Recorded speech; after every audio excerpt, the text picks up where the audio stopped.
Baik, Assalamualaikum warahmatullahi taala wabarakatuh.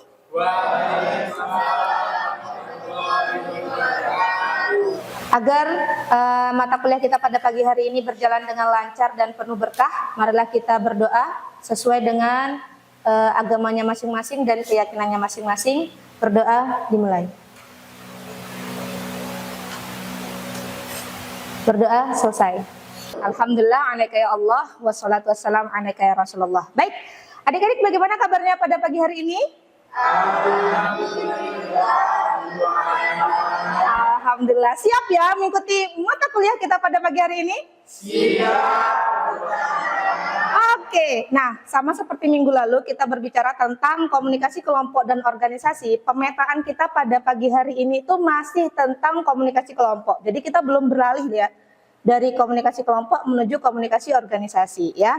Sebelum itu saya izinkan untuk mengabsen adik-adikku sekalian atas nama Handi Wibowo, Muhammad Aznil Izzuddin, Muhammad Iftita Hawa Taufat, Rikana Nur Lailatul Ramadhani, Siti Fatimah Zahra. Oke, baik, lengkap ya, tidak ada yang tidak hadir pada pagi hari ini. Kita belajar tentang hari ini sifat-sifat komunikasi kelompok. Nah, kenapa kita belajar ini? Kita belajar ini untuk mengetahui apa sih sebenarnya karakteristik dari seorang pemimpin, anggota, dan bagaimana saja sifat-sifat dalam kelompok itu. Sebelumnya kita belajar tentang pengertian kelompok dan komunikasi kelompok. Ya, sekarang saya tanya nih sama mbak-mbak, siapa yang bisa menjawab tentang apa itu komunikasi kelompok? Oke, Mas Darul.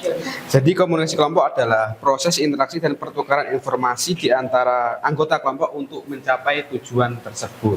Oke, Mbak Happy, perbedaannya antara komunikasi kelompok dengan kelompok? Kelompok adalah kumpulan individu yang memiliki tujuan bersama dan berinteraksi untuk mencapai tujuan tersebut. Sedangkan komunikasi kelompok adalah proses interaksi dan pertukaran informasi di antara anggota kelompok untuk mencapai tujuan tersebut. Baik, luar biasa sekali ya, masih semangat karena ini masih pagi. Oke, selanjutnya slide-nya. Nih, jadi tadi tentang pengertian komunikasi kelompok itu sudah dijawab sama Mas Darul ya, tentang sebuah interaksi. Kalau kelompok itu adalah wadah di mana ada individu-individu yang mempunyai tujuan yang sama. Kalau nggak punya tujuan yang sama, tidak bisa dikatakan kelompok karena mereka tidak bisa menyatu, seperti air dan minyak. Menurut Shaw pada tahun 1976 ke bukunya ya, komunikasi kelompok adalah interaksi individu yang saling mempengaruhi, berperan, memiliki tujuan bersama serta terikat dalam komunikasi tatap muka. Di tahun 1976 komunikasi kelompok harus tatap muka. Nah, nanti kita akan bekerja atau kita akan belajar tentang bagaimana komunikasi di ruang digital. Nah, itu nggak ada ini, 1976 ini masih belum ada, ya. Lanjut. Nah, komunikasi kelompok berdasarkan jenis-jenisnya. Ada namanya kelompok kecil, ada namanya kelompok besar. Mbak, silakan dibaca kelompok kecil itu yang seperti apa? Kelompok kecil itu interaksi langsung dalam kelompok terbatas, seperti diskusi atau seminar. Kalau kelompok besar, interaksi dalam kelompok besar dengan edukasi terbatas seperti kampanye atau tablik akbar. Jenis kelompok ada berapa komunikasi? Yang pertama? Yang kedua? Lanjut ya. Sifat-sifat komunikasi kelompok. Ingat, ini tahun berapa? 76. Harus tatap muka, terorganisir, terencana. Aturan dasar, ada aturan yang mengatur komunikasi kelompok, saling ketergantungan, saling mempengaruhi, mempunyai tujuan bersama, dan ada pemimpin. Jadi kalau sebuah kelompok ketika kita melakukan interaksi, itu harus ada yang memimpinnya. Selanjutnya, pihak yang terlibat dalam komunikasi kelompok. Siapa saja sih pihak-pihak yang terlibat dalam sebuah komunikasi kelompok? Itu ada yang namanya pemimpin kelompok, anggota kelompok, fasilitator, dan pihak eksternal. Kalau pemimpin kelompok itu adalah yang mengarahkan dan mengkoordinasi dalam proses interaksi komunikasinya. Kalau anggota yang diarahkan. Jadi pemimpin itu adalah yang mengarahkan, anggota itu yang diarahkan. Fasilitator itu adalah orang yang mengatur efektivitas sebuah kerja diskusi atau kelompok. Dan yang terakhir, pihak eksternal adalah orang luar yang mempengaruhi komunikasi atau bisa jadi narasumbernya ya. Lingkungan. Lingkungan itu penting dalam sebuah komunikasi kelompok karena perubahan individu, lingkungan itu berpengaruh. Ya, kita masuk ke dalam sebuah kelompok yang aktif berbicara tentang gender, contohnya. Maka lingkungan yang ada di sana itu bisa mempengaruhi bagaimana kita menatap orang, bagaimana kita mempengaruhi orang. Ya, ketika kita berbicara dalam sebuah kelompok, di mana kelompoknya itu berbicara bahwa setiap orang itu berhak untuk memilih gendernya sendiri, ya kan? Setiap orang berhak untuk mengakui gendernya sendiri, di mana gender itu seumpama diakui itu ada 4, ya. Yang pertama adalah feminis, maskulin, non-biner, tahu non-biner ya? Non-biner itu sama dengan queer, atau yang terakhir adalah trans. Nah, ketika kita sudah dipengaruhi oleh opini-opini dalam kelompok, di mana jenis kelamin itu sudah tidak berpengaruh, maka kita itu bisa memandang seseorang tidak dari jenis kelaminnya, ya. Kita akan melihat seseorang dari arah yang lain. Kapan komunikasi kelompok dibutuhkan?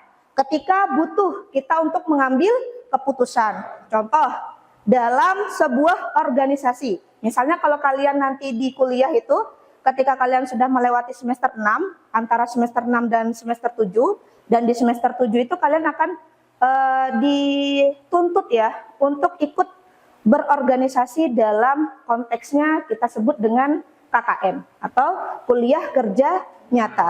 Di dalam kuliah kerja nyata kalian diprogram untuk memiliki berbagai macam program-program yang kalian sebarkan di masyarakat. Nah, di sana kalian butuh untuk mengambil keputusan tentang siapa yang menjadi pemimpin, siapa yang menjadi anggota, kemudian siapa yang menjadi divisi-divisi dan penanggung jawab dalam divisi-divisi tersebut. Nah, yang selanjutnya kita butuh untuk pemecahan masalah. Contoh, ketika berkumpul satu kelompok dan banyak sekali kepala-kepala, di mana di kepala itu banyak sekali pemikiran-pemikiran, ya, maka pemikirannya itu akan saling bertabrakan. Nah, pemikiran yang saling bertabrakan ini butuh untuk dipecahkan. Maka cara memecahkannya adalah dengan melakukan interaksi komunikasi kelompok. Yang selanjutnya adalah pertukaran informasi. Kita tahu informasi ditularkan dengan komunikasi. Maka ketika kita melakukan komunikasi di kelompok, namanya adalah interaksi kelompok. Ya. Yang selanjutnya untuk melakukan koordinasi kerja, pembelajaran, dan membangun hubungan sosial. Ini bagus banget bagi anak-anak yang merasa tidak bisa membangun hubungan sosialnya. Nah, ada yang namanya komunikasi kelompok efektif. Nah, apa itu? Ketika komunikasi kelompok itu berjalan dengan baik. Maka apa yang terjadi? Ada penentuan tujuan yang jelas. Kita melakukan interaksi kelompok itu jelas. Ini mau membahas apa? Yang kedua, ada interaksi yang saling terbuka, ya. Yang ketiga, penerapan aturan dan struktur. Yang keempat, menggunakan pemimpin atau moderator.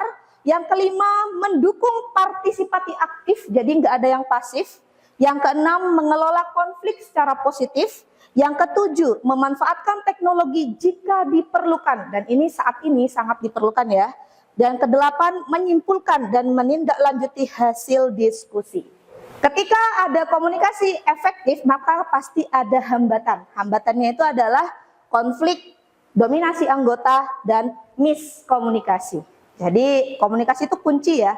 Ketika kita ada miskomunikasi, itu akan menghambat efektivitas dari komunikasi kelompok tersebut. Atau ketika dalam sebuah kelompok, komunitas, tim, ada yang mendominasi anggota, kita tidak bisa mendengarkan partisipasi aktif dari yang lain. Karena apa? Karena ruang terisi dengan dominasi anggota tersebut ya. Sehingga aspirasi dari anggota yang lain itu tidak tertampung. Dan yang atas itu adalah konflik. Nah, konflik ini memang terjadi di mana-mana ya. Masalah ini namanya ya. Maka kemudian selanjutnya, nah, ini selanjutnya. Allah Subhanahu wa taala itu berfirman dalam Al-Qur'an, surah As-Saff ayat 4. Bismillahirrahmanirrahim. Innallaha yuhibbul ladzina yuqatiluna fi sabilihi shaffan ka'annahum bunyanum marsus. Artinya, sungguh Allah mencintai orang-orang yang berperang di jalannya dalam barisan yang teratur, seakan-akan mereka seperti suatu bangunan yang tersusun kokoh. Saya anomalikan. Kelompok itu seperti sambungan banyak lidi. Tahu lidi ya?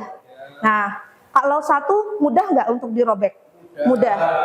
Dipotek itu mudah. Tapi ketika 10, kita akan lebih susah untuk memoteknya. Maka inilah pentingnya bagaimana interaksi sosial, bagaimana interaksi dalam kelompok. Komunikasi kelompok yang efektif itu bisa membangun sebuah komunitas menjadi komunitas yang sangat luar biasa. Ya, Allah sudah berfirman menunjukkan bahwa semakin efektif komunikasi, semakin kompak sebuah kelompok, sebuah komunitas, maka dia akan menjadi kelompok yang teratur, yang goals-nya itu bisa lebih cepat didapat. Ya, karena kelompok itu kan punya goals ya. Kelompok itu punya goals. Nah, di sini tuh dianalogikan atau digambarkan dalam konsep berperang. Bayangkan saja, berperang itu pasukan ya, kelompok ya bentuknya ya. Nah, itu tercerai-berai. Apakah kita bisa menang? Tidak. Pernahkah terjadi dalam Islam? Pernah. Pernah dengar yang namanya perang Uhud? Pernah. Pada perang Uhud ya, Islam itu hampir menang. Hampir menang. Sudah di ujung tanduk, ntar lagi nih kita menang. Makanya inilah kita tidak boleh berbangga-bangga dengan proses yang belum selesai tuntas ya. Hampir menang. Tetapi kemudian musuh mengecoh ya umat Islam dengan yang namanya harta. Jadi itu kayak ada biasanya dalam perang itu dinamakan harta rampasan perang ya. Kemudian mereka tuh memancing umat muslim dengan memberikan harta rampasan perang. Dianggap harta rampasan perang itu menandakan mereka sudah menang. Akhirnya mereka yang dulunya tersusun rapi, peraturannya jelas, tekniknya jelas, strateginya jelas, tercerai-berai mengambil harta itu. Bahkan pada perang Uhud, Nabi Muhammad itu luka ya, luka-lukanya itu sangat parah. Ya, jadi ketidakefektifan komunikasi kelompok ya menyebabkan lemahnya kelompok tersebut. Dan bisa saja kita dalam kelompok itu menjadi tumbang atau wassalam ya. Oke. Sekarang kita beralih pada dunia 2025. Bukan lagi 1979 ya tadi ya. Kita beralih 1976 ya. Oke, 1976. Kita beralih ke 2025 di mana semua hal itu pasti dikaitkan dengan yang namanya media. Ya, media kita sekarang sudah beralih dari media konvensional menuju media digital. Kita tahu media digital banyak sekali.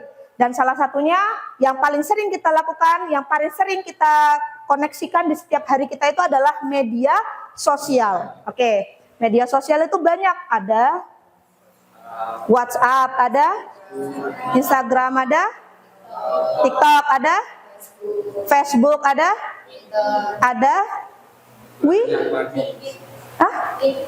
LinkedIn dan banyak lagi ya.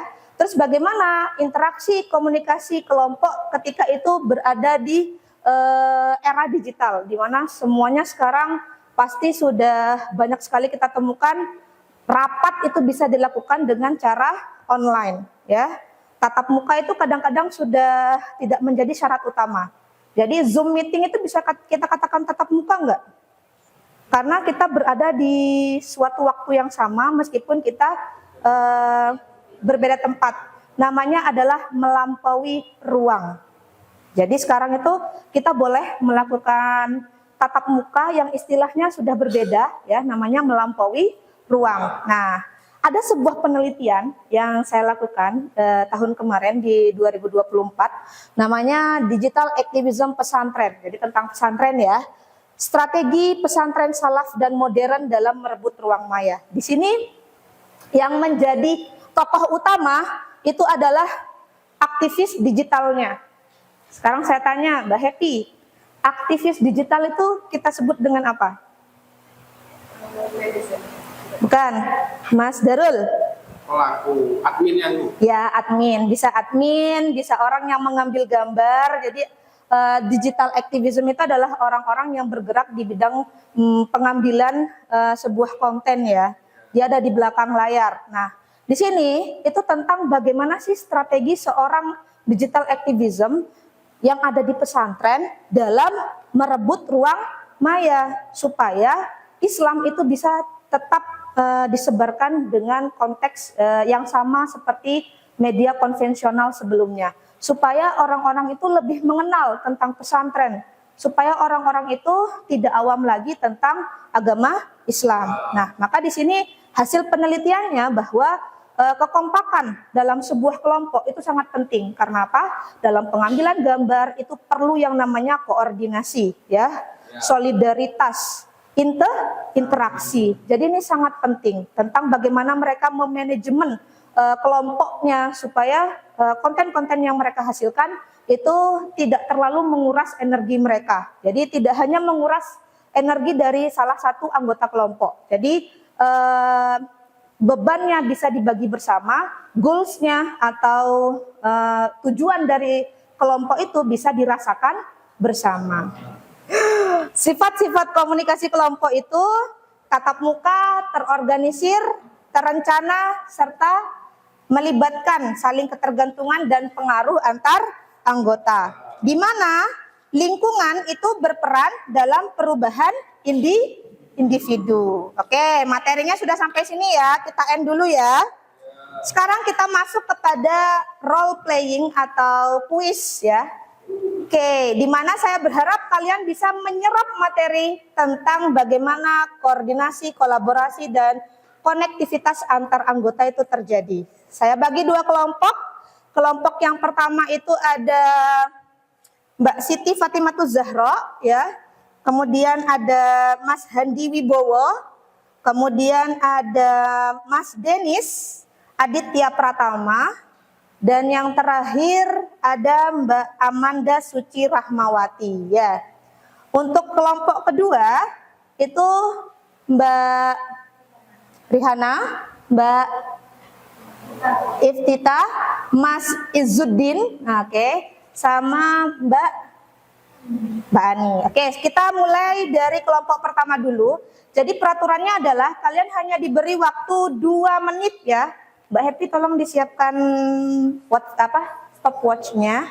Jadi kalian hanya diberi waktu 2 menit, silakan saling berkoordinasi dan berkoneksi ya antar satu sama lain. Ada 1 orang yang akan menjawab clue yang diberikan oleh anggota yang lain. Silakan ya, maju ke depan. 1, 2, 3. Pegang Mas. Sponsor, yang cari sponsor.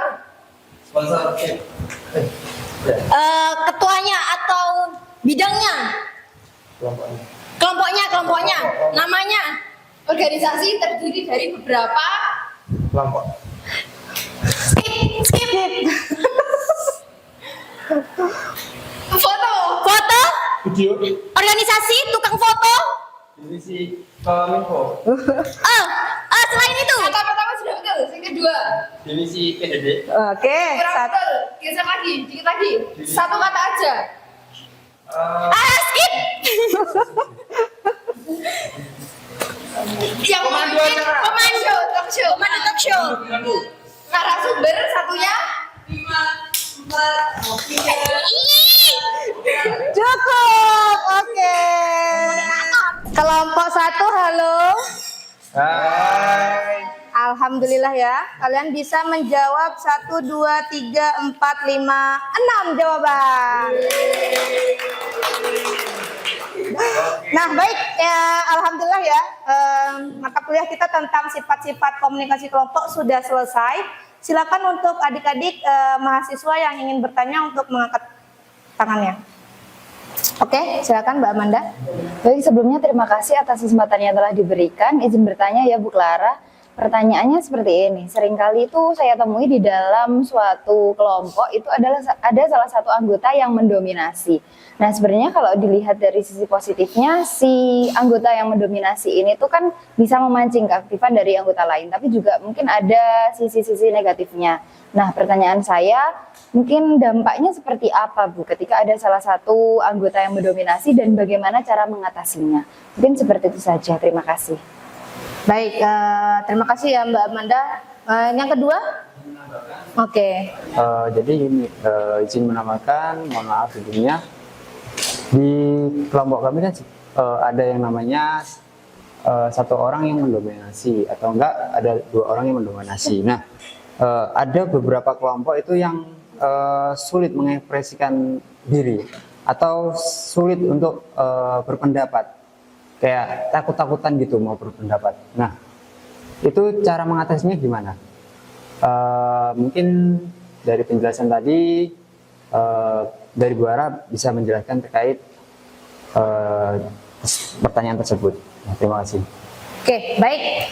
Pertanyaannya adalah bagaimana solusi kita menghadapi dominasi anggota dalam sebuah interaksi komunikasi kelompok ya. Silakan, mungkin teman-teman ada yang ingin menjawab. Kami kasih ruang ya buat teman-teman untuk berdiskusi, menjawab bagaimana caranya kita mengatasi dominasi anggota. Monggo, mungkin Mbak Roro punya solusi? Jawab, bisa. Semampunya aja ya, semampunya kalian.